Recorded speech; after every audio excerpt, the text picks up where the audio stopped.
Amin. Puji Tuhan. Makasih untuk saudara-saudara yang telah membawa kita semua di dalam suasana pujian penuh sukacita. Ya. Kita sadar betul saudara-saudara bahwa saat inilah saat yang Tuhan anugerahkan kepada kita dengan bebas untuk memuji Tuhan. Roh manusia mengizinkan ya, untuk kita beribadah kepada Tuhan. Tadi waktu saya mau berangkat, di depan rumah itu tetangga bak gerakannya seperti semut. Ada yang bawa bambu, isik-isik bambu, ada yang bawa besi-besi, ada yang bawa seng. Karena di depan kami minggu depan ada manten. Tapi saya bagaimana? Ya saya enggak apa-apa. Mereka tahu saya punya panggilan untuk ibadah. Jadi piye aku malah memerintahkan sampahku dobong. Ya wis engko. Nah ya itu jadi ada keikhlasan. Ya saudara-saudara, Tuhan memberikan kebebasan, saudara diberikan kemenangan, diikhlaskan untuk beribadah. Amin saudara-saudara. Mau konsentrasi? Hanya di sini ada yang nggak bebas ya bergerak ya. Disengaja atau gimana? Saya nggak berani tadi. Ini kayaknya nggak bebas ini ya. Buswan mau duduk di mana ini? Oh, kalau di situ ya tetap aja ya, enggak apa-apa. Ya puji Tuhan saudara-saudara. Ini minggu pertama bulan Juni ya.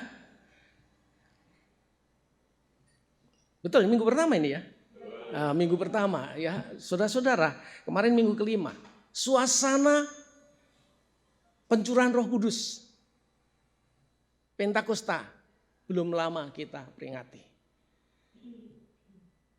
Secara kalender gereja ya, kita masuk kepada apa? Gerakan apa? Setelah gerakan Pentakosta, gerakan apa? Gerakan gereja mula-mula ya, gerakan gereja mula-mula. Nah, saudara-saudara mungkin pada pagi hari ini pola hidup gereja mula-mula itulah yang perlu kita angkat ya, kita renungkan ya. Supaya semangat yang mula-mula itu tetap menggebu-gebu dalam kehidupan umat Tuhan. Karena itu saya ingin mengajak saudara-saudara membaca atau membuka Kisah Para Rasul pasal 2. Kisah Para Rasul pasal 2. Dalam perikop cara hidup jemaat yang pertama, yang mula-mula, dalam terjemahan yang lama itu demikian. Cara hidup jemaat yang pertama. Ayat 41 sampai dengan 47. Tetapi saya hanya ingin membacakan bagian yang menjadi pokok perenungan, yaitu ayat 42 dan 46. Ini yang ingin saya bacakan. Nanti saudara bisa membaca sendiri ayat 41 sampai 47 ya. Demikianlah firman Tuhan. Kisah Rasul pasal 2 ayat 42 demikian. Mereka bertekun dalam pengajaran rasul-rasul dan dalam persekutuan, dan mereka selalu berkumpul untuk memecahkan roti dan berdoa. Ayat yang hampir sama, ayat 46. Dengan bertekun dan dengan sehati, mereka berkumpul tiap-tiap hari dalam bait Allah. Mereka memecahkan roti di rumah masing-masing secara bergilir dan makan bersama-sama dengan gembira dan dengan tulus hati. Puji Tuhan. Demikianlah firman Tuhan. Dan berbahagia bagi kita yang bukan hanya mendengar, tetapi melakukannya. Puji Tuhan. Saudara-saudara yang dikasihi dalam Tuhan, Dari dua ayat yang kita baca ini, saya mengajak kita semua untuk memahami apa artinya memecahkan roti. Memecahkan roti. Ya, saudara-saudara, ini memecahkan roti. Nah, apa yang ada di pikiran saudara? Apa yang ada di benak saudara? Ya. Jemaat mula-mula memang di sini kalau kita melihat menggarisbawahi banyak hal yang bisa kita angkat sebagai pokok perenungan. Beberapa minggu yang lalu Pak Petrus sudah menyebutnya, menyinggungnya. Di antaranya mereka bertekun. Mereka berkumpul. Mereka memecahkan roti, mereka berdoa. Nah, mereka sehati, mereka bergembira. Banyak hal yang bisa direnungkan ya di dalam ayat-ayat yang kita baca ini. Tapi tidak mungkin dalam waktu yang begitu terbatas kita merenungkan ini semua, ya, menggali ini semua. Ya.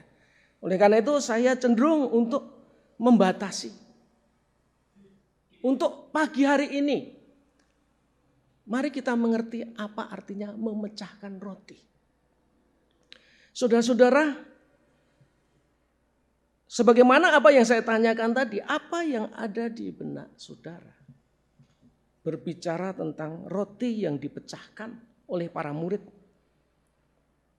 Saya kira ini bukan roti biasa. Tapi ini roti yang istimewa. Bukan sembarang roti. Bukan juga roti perjamuan kudus. Saya kira ini bukan roti perjamuan kudus. Ya. Bukan roti seperti yang dibagi oleh Tuhan Yesus untuk 5.000 orang. Bukan roti yang dibakar oleh Yesus dan dimakan bersama-sama. Ya. Bukan roti yang diproduk dari bahan baku bumi, ya boleh dikatakan seperti ini. Ya. Ini yang perlu kita pahami. Satu saat, kalau kita membaca Matius pasal yang keempat, pada saat itu Tuhan Yesus ke padang gurun oleh pimpinan roh, dia berpuasa. Berapa hari Tuhan Yesus berpuasa, saudara-saudara? 40 hari. Lapar enggak Yesus? Nah, lapar. Ya, lapar. Manusiawi. Ya. Kalau ada makanan senang enggak? Senang ya. Langsung sikat. Ya, sikat. Lali berdoa. Ya, lali berdoa ya. Lali cuci tangan. Nah, ini bahaya ini. Ya. Kadang-kadang godaan lapar kan seperti itu. Ya. Ini manusiawi. Tapi saudara-saudara, pada saat Yesus lapar, dalam Matius pasal 4 ayat 3, lalu datanglah si pencoba. Ya. Kira-kira siapa pencoba itu? Itu dan berkata kepadanya. Jadi saudara-saudara, yang bisa berkata-kata dengan Yesus itu bukan hanya muridnya, tapi setan pun ya berkata-kata ya. Luar biasa. Jika engkau anak Allah, perintahkan ya.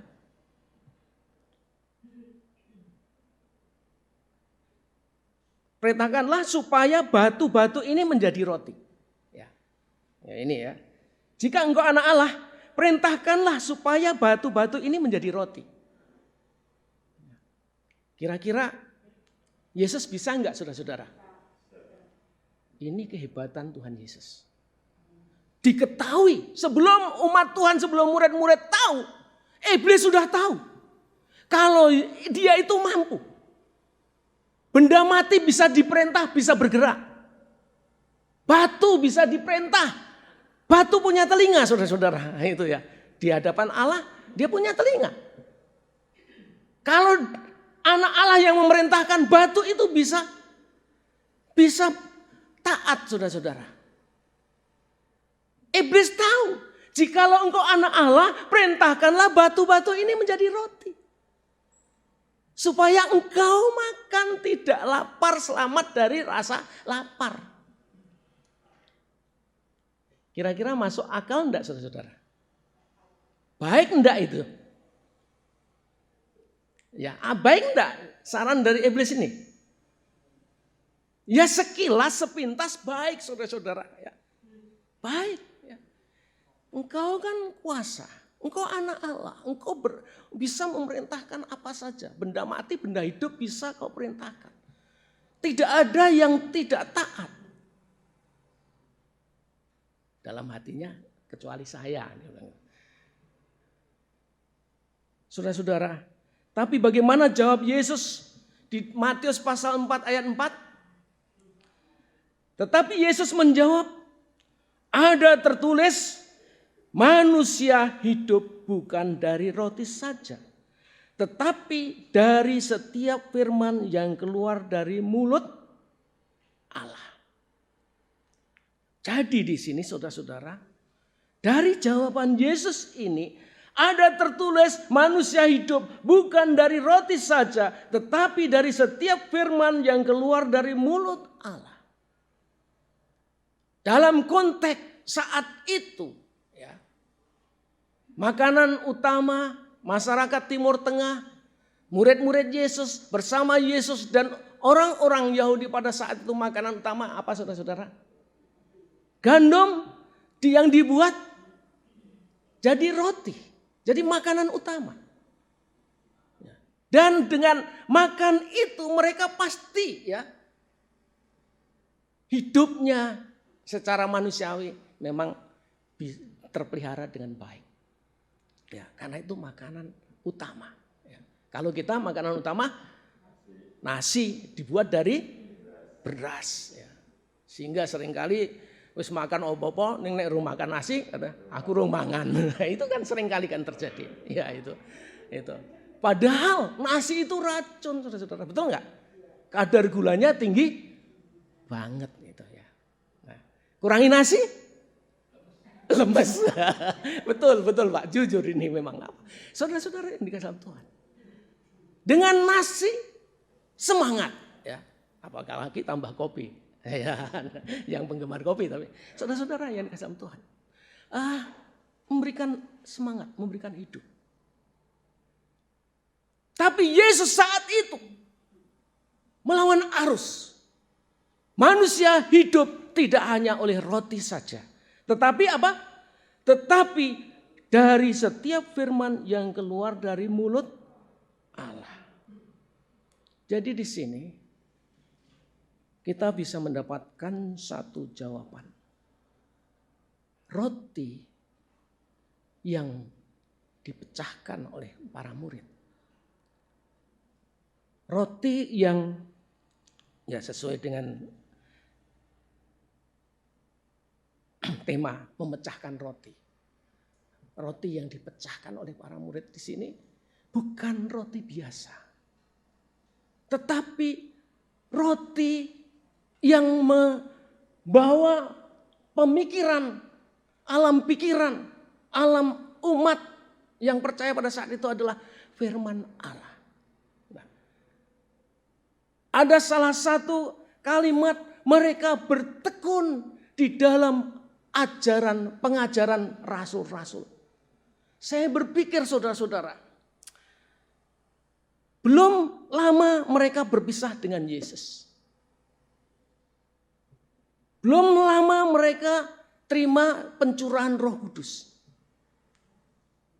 Rasul-rasul sudah tampil sebagai pengajar, sebagai dosen, sebagai guru.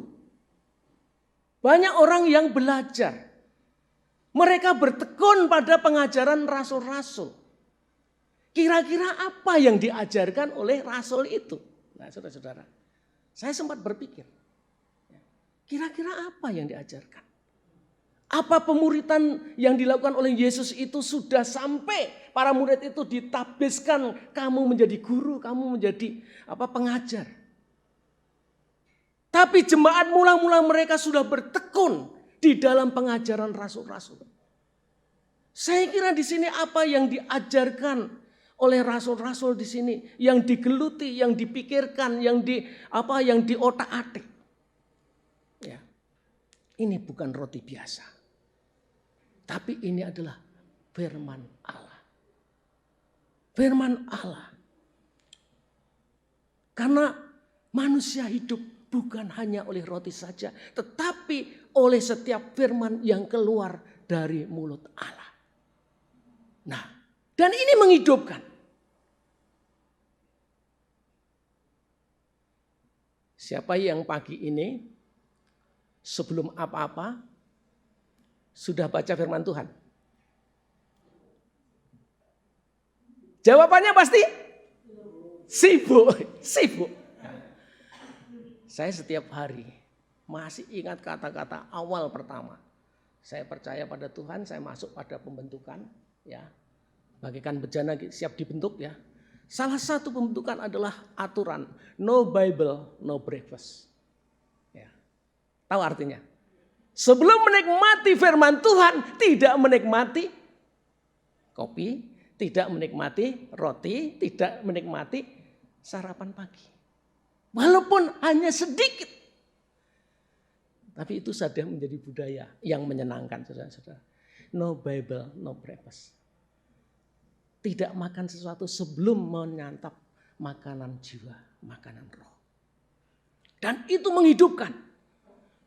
Walaupun sehari penuh tidak membuka Alkitab, tetapi ada satu firman yang bernyantol, yang menjadi rema, menjadi bahan perenungan, itu satu kekuatan yang luar biasa dimanapun. Oleh karena itu, saudara-saudara, saya ingatkan bahwa penting kalau mau hidup, nikmatilah roti, yaitu firman Allah. Yang kedua, saudara-saudara, roti yang terpecahkan, roti yang dipecah itu, roti luar biasa. Karena ini berbicara yang perlu direnungkan adalah roti, yaitu firman yang menjadi daging. Ya.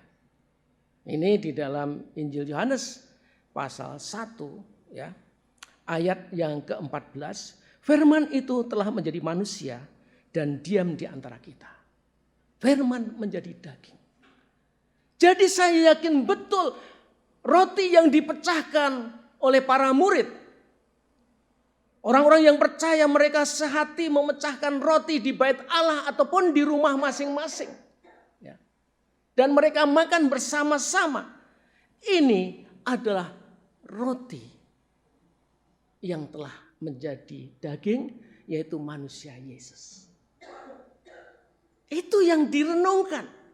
Itu yang dinikmati, dibagi-bagikan, diserkan manusia Yesus. Jadi gereja mula-mula itu pertama begitu dia dengan Roh Kudus, dia mulai ngotak-atik firman Tuhan. Merenungkan firman Tuhan, punya kegemaran seperti itu, punya kekompakan. Kemudian juga dia mulai oleh pimpinan Roh Kudus, mereka mulai membahas tentang Yesus.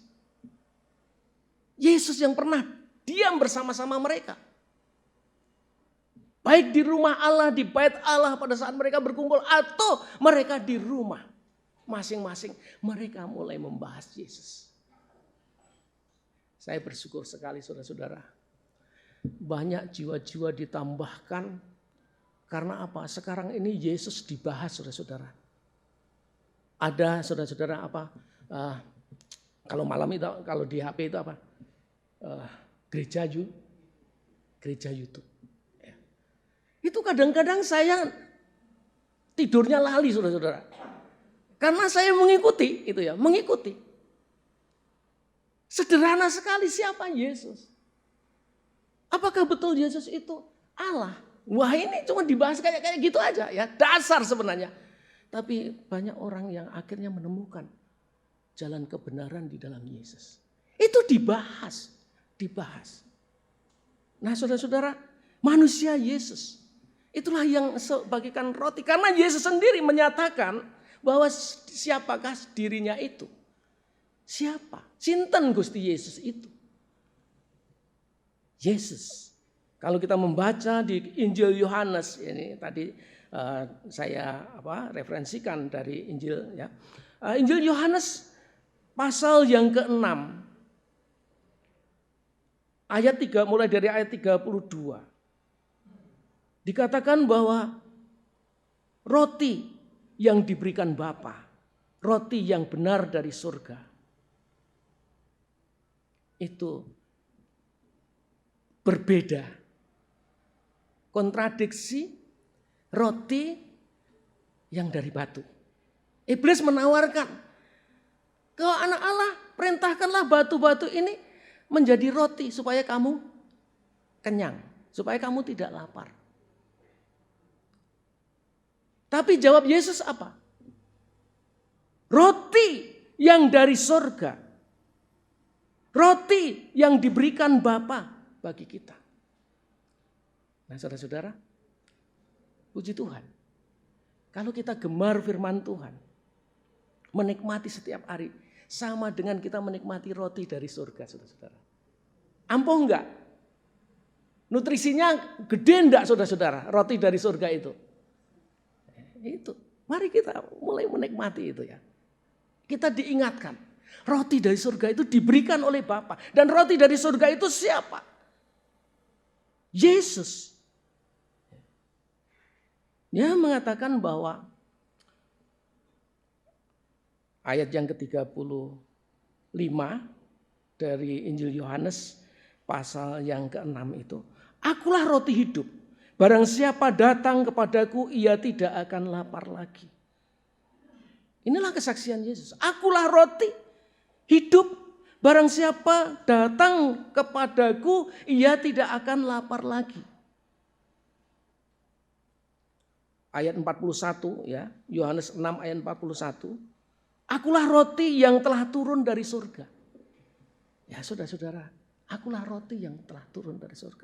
Jadi saudara-saudara dengan memahami roti dalam arti bukan roti yang biasa-biasa saja yang dibuat dari material gandum, beras ataupun tepung tapioka ya. Tapi roti yang berbicara tentang kehadiran Yesus, firman yang menjadi daging. Kalau ini menjadi sesuatu yang dipecahkan, ya, saudara senang memecahkan itu, ya, dengan tekun setiap hari memecahkan itu, membagi-bagikannya, ya. Apakah itu di forum bersama, ya, atau di rumah? Oh, ini luar biasa, saudara-saudara. Ya. Pasti akan memberkati dan diberkati. Ya. Saya senang. Satu saat 2 kali atau 3 kali saya melayani gereja yang tidak tahu sekarang sudah tidak ada ya Bu ya. Kidul Ibu Agnes, Lore Pak Petrus sekarang. Itu gereja apa itu ya, di Kulon Lapangan itu ya. Itu habis firman Tuhan disampaikan, habis ibadah. Mereka langsung membentuk kelompok-kelompok 2-3 orang. Dia membahas itu, firman Tuhan yang diberitakan itu. Ya. Pada waktu kami mengadakan retreat di Puncak, Pria Sejati pertama kali. Bayarnya mahal waktu itu 800.000. Keroyo-royo dari sini saya minta izin ya. Untuk ikut acara Pria Sejati di Puncak, ya Puncak. Bayar 800. Kira-kira gimana saudara-saudara? Berat enggak waktu itu? Tahun berapa itu saya lupa. Oh senang sekali saudara, acara di situ senang sekali. Karena habis firman Tuhan, ada yang memberikan semacam seminar gitu sedikit, terus kemudian ada buku panduan, yang membuat apa yang dibahas itu dibahas bersama. Kelompok-kelompok ya, tim sak kelompok iki time iki. Enggak boleh berubah-ubah. Dan makin mantap, makin mendalam. Tapi bagaimana dengan saudara, bagaimana dengan kita? Pada saat firman Tuhan kita nikmati bersama-sama, kita keluar dari ruangan, kita pulang. Ditakoni firmannya apa? Lali, betul nggak saudara-saudara?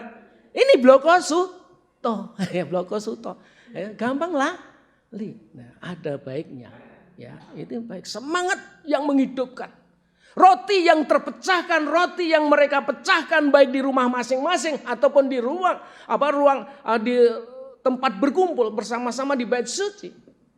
Itu adalah roti yang luar biasa. Roti yang turun dari surga. Roti yang menunjuk kepada Yesus sendiri. Nah, ini memang tantangan. Mau nggak kita memecahkan, men-sharekan, membagi-bagikan. Ya. Dimanapun ya. Loh ini luar biasa saudara-saudara. Kalau kita lihat hasilnya apa? Berkatnya apa? Ayat yang ke-46 di sini saudara-saudara dari Kisah Rasul pasal yang kedua tadi ada dua hal yang juga saya anggap ini hasil. Ayat yang ke-46 bagian akhir. Mereka memecahkan roti di rumah masing-masing secara bergilir dan makan bersama dengan gembira. Ya ini lumrah. Kalau makan barengnya mesti seneng ya, seneng itu. Itu hukum gitu ya. Nek makan bareng kok susah itu nyalai kodrat. Tapi ini berkat ini. Makan bareng hatinya senang. Salomo mengatakan kalau hatinya senang, hatinya gembira adalah obat. Nah, perjuangan saudara ya, makan bareng aja biar gembira, biar sehat. Nah, ini saudara-saudara enggak apa-apa. Alkitabiah ini saudara. Mereka bergembira dan apa saudara-saudara ayatnya? Secara bergembira bersama-sama dan gembira dan dengan tulus hati. Tulus hati itu apa? Rela, ikhlas. Ikhlas sama tidak itu enak yang mana? Yang ikhlas los, saudara-saudara, los. Tidak ada sendat-sendat. Oleh karena itu belajarlah ikhlas. Karena ikhlas itu bebas. Ikhlas itu berkah yang luar biasa. Kita belajar melepas segala sesuatu yang memang diizinkan untuk dilepas, ikhlas. Ikhlas, jangan merasa istilahnya gondeli ya. Di cukule buntute ya, apa itu yang dilepas itu? Ular ya. Nah, saudara-saudara. Aduh, itu. Kita belajar ikhlas lah ya. Udah wes ikhlas. Mau saudara-saudara ikhlas? Insya Allah. Ya mudah-mudahan.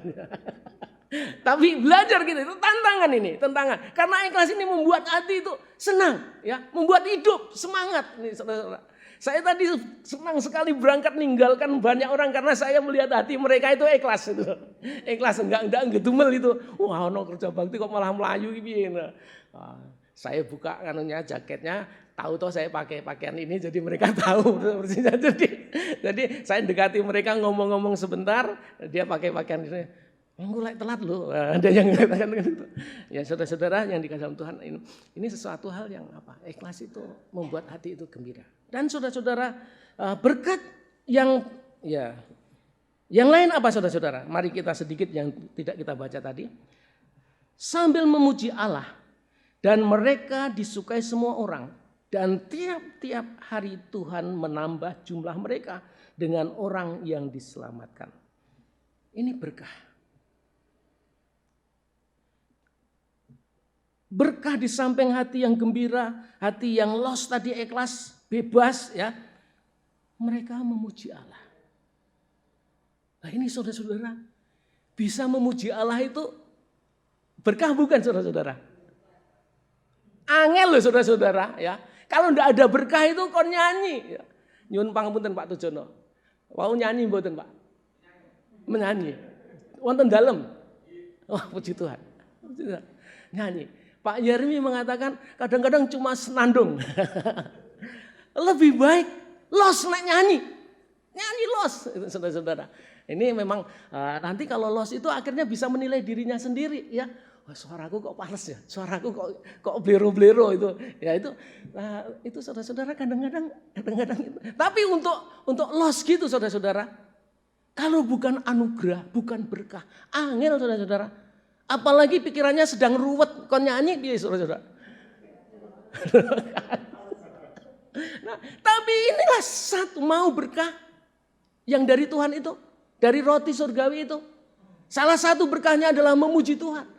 Penuh dengan pujian. Ini luar biasa sekali. Oleh karena itu betapa penting ini kita nikmati juga pujian itu. Kegembiraan, kebebasan, terus roh puji-pujian. Hidupnya penuh pujian. Ini bukan untuk saudara, tapi untuk saya sendiri. Nek kon nyanyi angel, apa nek ra iso. Ning apa dipandu Pak Jer itu ya. Nek nyanyi betul-betul dengan los itu ya enak saja nih ya. Enak. Nah, yang enak itu menjadi kesenangan. Oh itu bagus sekali ya. Sakit-sakit hilang. Amin saudara-saudara. Corona lari saudara-saudara. Nah ini luar biasa. Kita bersyukur Israel sudah menemukan obat yang murah untuk COVID cuma dihirup. Wah ini tapi belum beredar di seluruh dunia ya. Tapi Israel sudah menemukan itu. Obat yang COVID, obat untuk virus corona hanya dihirup. Murah harganya. Ya mudah-mudahan nanti Indonesia kebagian itu ya. Itu saudara-saudara ini luar biasa sekali. Nah, saudara-saudara pujian ini lebih daripada obat yang ditemukan Israel. Luar biasa. Penuh pujian. Disukai semua orang. Nah kadang-kadang kalau kita memuji itu perasaan kita apa saudara-saudara? Enggak, yang tidak senang apa? Nek nyanyi itu biasa malu ya. Engko di rumah wong, betul enggak saudara-saudara? Kurang pede, betul enggak? Nah, sambil mandi ya, digerojoknya seru ya. Nah saudara-saudara, tapi maksudnya saudara-saudara. Firman Tuhan telah menyingkapkan kepada kita. Disukai semua orang. Kalau saudara menyanyi dengan lantang, dengan bebas, orang yang mendengar secara diam-diam mereka senang. Amin saudara-saudara. Coba nek saudara nangis guguk. Guguk kok. Ya. Apa? Nangis terus sing ngrungokke piye? Sedih ya saudara, sedih. Tapi saudara nyanyi, banyak orang diberkati. Banyak orang diberkati. Orang menjadi suka. Nah, kalau sudah suka apa? Tertarik saudara-saudara. Ya, ini apa? Oleh karena itu jangan sampai iblis menipu saudara, menggantikan gizi yang lain, menu yang lain. Dunia ini sedang dipakai bak batu oleh iblis. Yang bisa diubah roti yang bisa seolah-olah mengenyangkan yang lapar. Tapi Yesus mengingatkan manusia hidup bukan hanya roti saja, tetapi oleh firman yang keluar dari mulut Allah. Manusia hidup oleh firman yang menjadi daging, yaitu manusia Yesus. Dialah roti surgawi. Roti yang kalau kita menikmati tidak akan lapar lagi. Karena itu saudara-saudara, mari supaya kita hidup, kita semangat nikmati itu. Tuhan memberkati kita semua. Haleluya. Amin.